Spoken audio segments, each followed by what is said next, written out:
So, what are all the indications for IVF?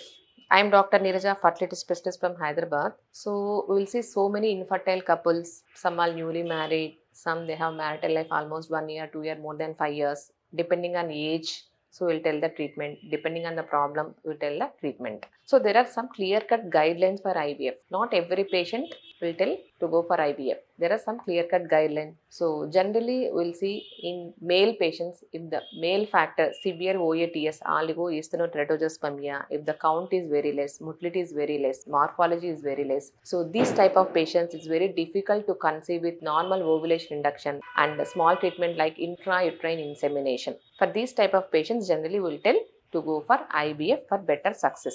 And one more reason, unexplained infertility. So all the male factors are normal, all the female factors are normal. Even then patient is not conceiving with ovulation induction or with intrauterine insemination. So for this kind of people, next best option is IVF with success rate of almost 50 to 55% depending on the age of the couple. Or some patients, if they have any ovarian cyst, they got operated, or severe endometriosis, chocolate cyst with low AMH, anti-mullerian hormone, low egg reserve, low antral follicle count. For this type of patients also will tell IVF, because as age increases, the AMH will level, it will decrease. So for this type of patients, we'll tell them to go for IVF. For some couples, even after trying IUI 3 to 4 attempts, if they are not conceiving, then the next best option is IVF. So if the patient is opting for donor X for some other problem with AMH very low or zero AFC or postmenopausal, if they are opting for donor X, we need to go for IVF.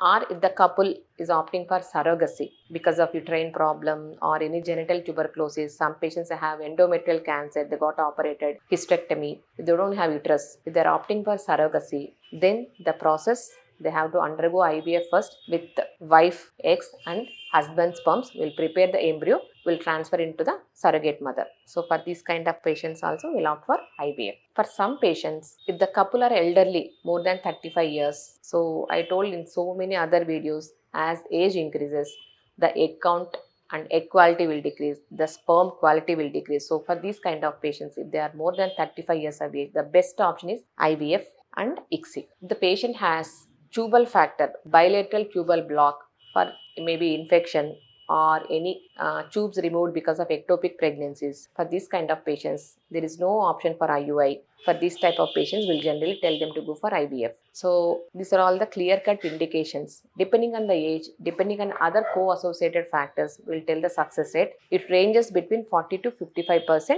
The IVF success rate ranges between 40 to 55%. Thank you.